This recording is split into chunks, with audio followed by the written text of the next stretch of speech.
Good morning everyone, and welcome to my channel DK's Garden Oasis. I am Debbie, I'm a master gardener and butterfly raising hobbyist.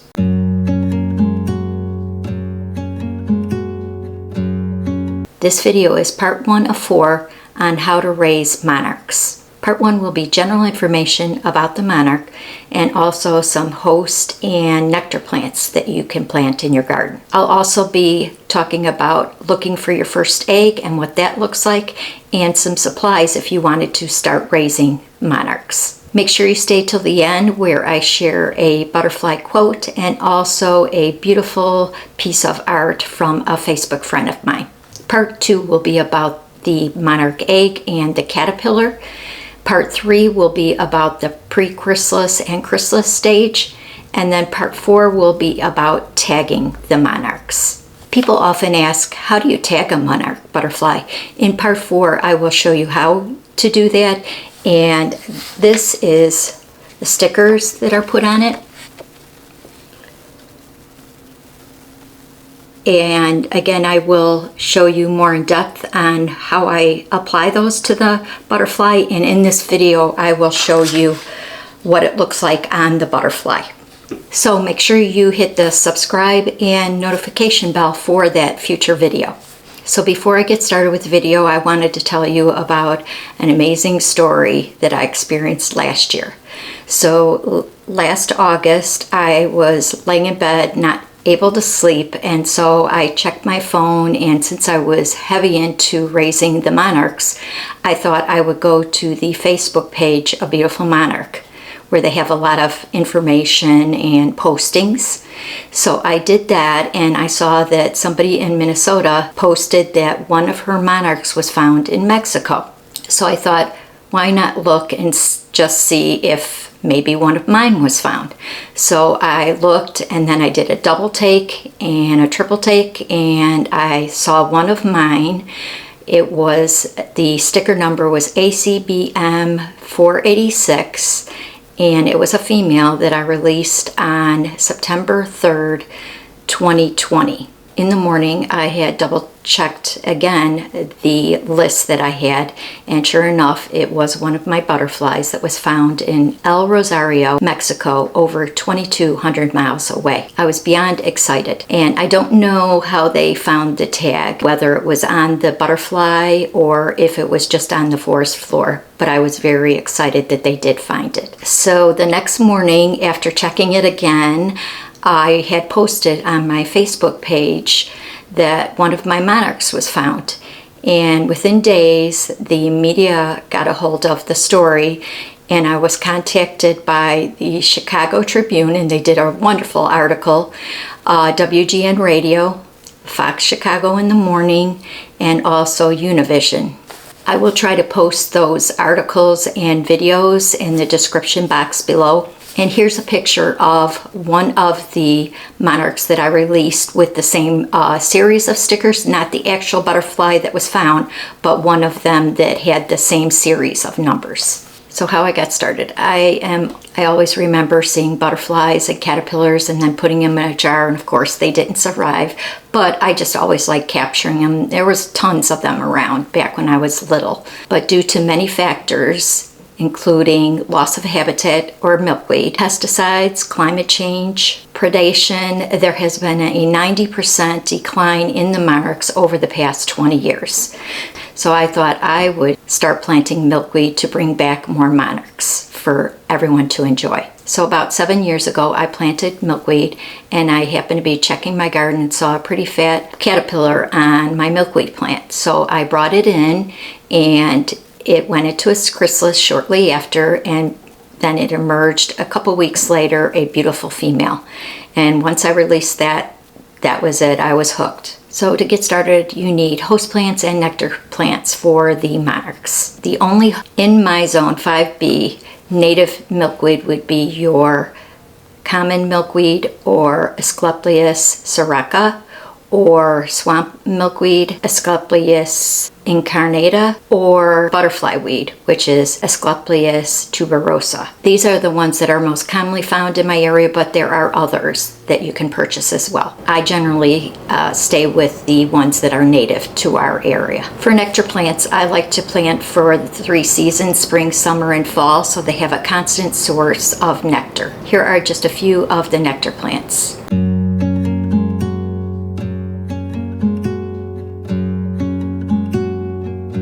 There are also a lot of great resources online, and I'll leave those links in the description box below. Also, there's some great books. So I have a few books that I'll show you, and the rest I will put in the description box. This I thought was pretty cool. I'm not sure if this will show up, but this is just a little flip book. And so if you flip it, you'll see the stages of the monarch.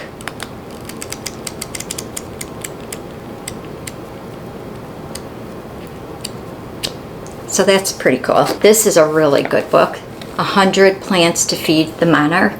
So in this book, you will see each zone and which plants to plant in your area. So this is a good reference book. For children, if you want to do activities to encourage them to protect the monarchs, this is a great book, Monarch Magic. This is one of my favorites, Monarch Butterflies. The illustrations in it are they're just gorgeous. Whoever did this book did a really good job on the illustrations. So I really enjoy this book, and it has a lot of good information in it too. And this last book that I wanted to show you is just a book to read. This is about a woman that traveled the path of the monarchs. Really, really good book. I happened to listen to it on Audible, but I also purchased the book because I enjoyed it so much. And it's called Bicycling with Butterflies by Sarah Dykman. Awesome book, awesome book. So those are just a few, and I'll put all of those books in the description box below. So once you've attracted the butterflies, what are you looking for? As soon as I see monarchs floating around, I go around and check all of my milkweed. And first in the early summer, I check the flower buds. Generally, I don't see them as eggs. I do see them when they emerge. So I check the flower buds, and then I check the underside of the leaf. And I'm going to show you in a bit how I look for those eggs. They are a small, yellow, pale, round egg. I have seen a couple of monarchs float through my garden, but no eggs as of yet. And this is what the egg looks like.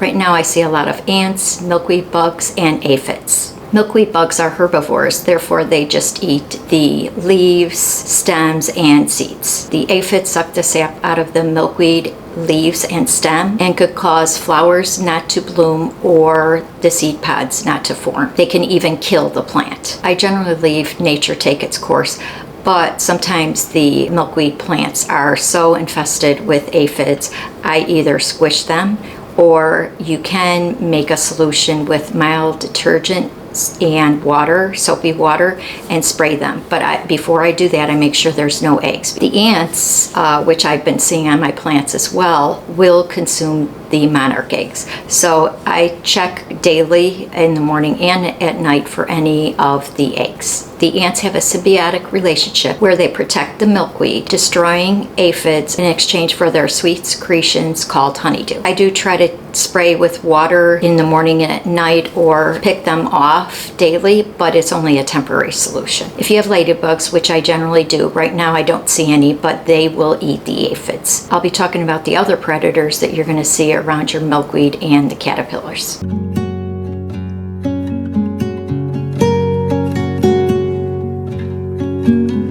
If you would like to raise monarchs, I raise them indoors, and hopefully someday I want to build an enclosure for them outside so they experience the same weather cues outside. I do bring them outside when they are caterpillars every day, and again, I'll talk about that in future videos.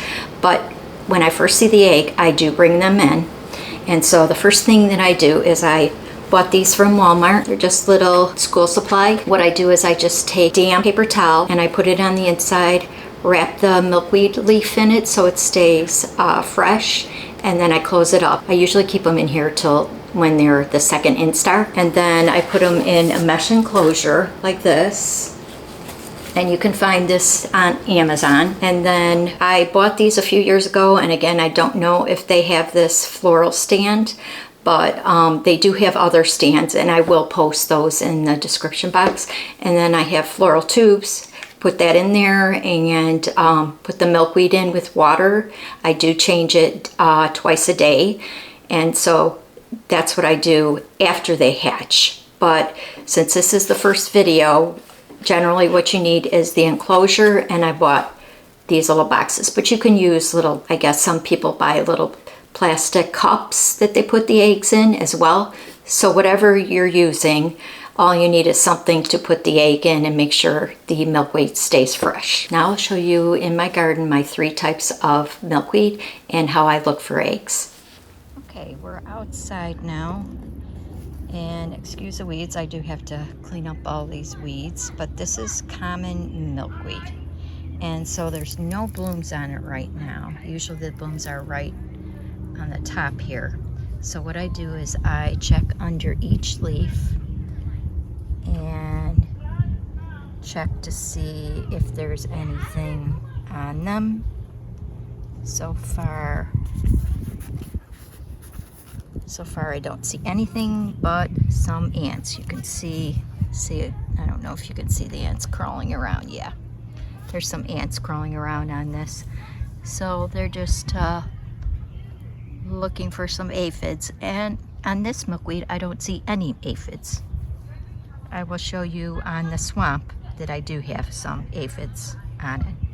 So let's go to the other common in my front. Okay. All right, this is my common that's in front of my house, and this one is old enough that it gave me blooms. It's almost out of bloom, and sometimes the monarch will lay eggs in the blooms, and if she did, I don't see anything yet, but I'll keep checking. So I'll check underneath some leaves. Nothing there.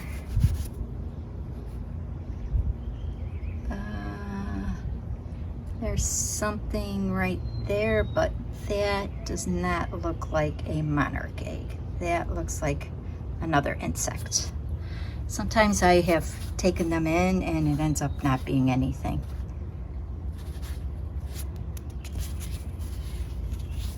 Once I have a real egg, you'll see the difference. Nope, nothing there. They usually like the really tender leaves on the top, so that's usually where I check first. Nothing on this common as well. So this is what a common flower looks like, and they're really pretty. Like I said, this one is almost out of bloom, but they're pretty flowers. All right, now I'll go to the swamp and the butterfly weed. Okay, this is swamp, and this actually is for a project that I'm doing for Master Gardening. I have to do some continuing education, and this is a project called I Pollinate. So I monitor eggs, and then I monitor any of the pollinators that go to these flowers. Right now, just little hoverflies are going on it. I don't see any pollinators. So again, this is swamp. It doesn't have any flowers on it right now. And they're thinner leaves. Check the underside of some of these.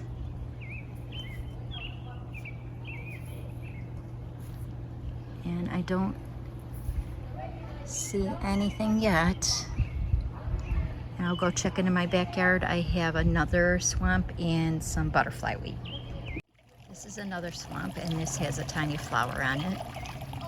I see a lot of damage from something, but I don't really see any eggs on it. So we will go over here where I see a lot of aphids.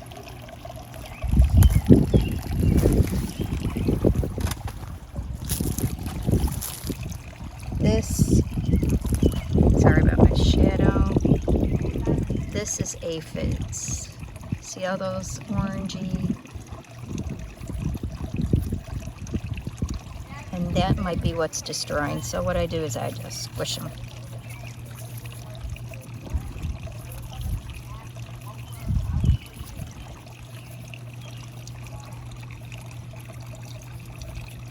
Unless I saw a ladybug, then I would leave them alone because the ladybugs would eat them. But see, I think they're the ones that are destroying my milkweed with these holes. So I will probably rinse these guys off. And again, I don't see any eggs on these as well. This is butterfly weed, and usually I just see the caterpillars. It's kind of hard to see the eggs on these because they're very tiny leaves. So, but I'll keep checking. I hope you enjoyed this video, so please give it a like and comment below if you will be either planting milkweed for the butterflies or you will be a monarch crusader and raise them indoors. It is a commitment because you need to keep fresh food and clean the enclosures daily. But if you don't have the time, you can do your part in helping the monarchs by planting milkweed and nectar plants. Let's make sure future generations can enjoy them in the years to come. And in my next video, I'm going to take you on a garden tour and show you the progress of my garden. And in the next few weeks, I should be continuing this series about raising and tagging the monarchs. So make sure you are subscribing to my channel to receive those videos. I wanted to show you this beautiful art that a Facebook friend made for me. She's made a lot of art for me in the past, and I asked her to make this. This is a real gourd that she dried and painted for me. I asked her to make me a monarch one, and I'm getting a swallowtail one as well. So this is the gourd, and it's beautiful. It has monarchs on it and some Mexican sunflowers and some zinnias. Isn't it beautiful? So make sure you check out her Facebook page, Ginger J's Painted Wares and Such. Now I'll share that quote about butterflies.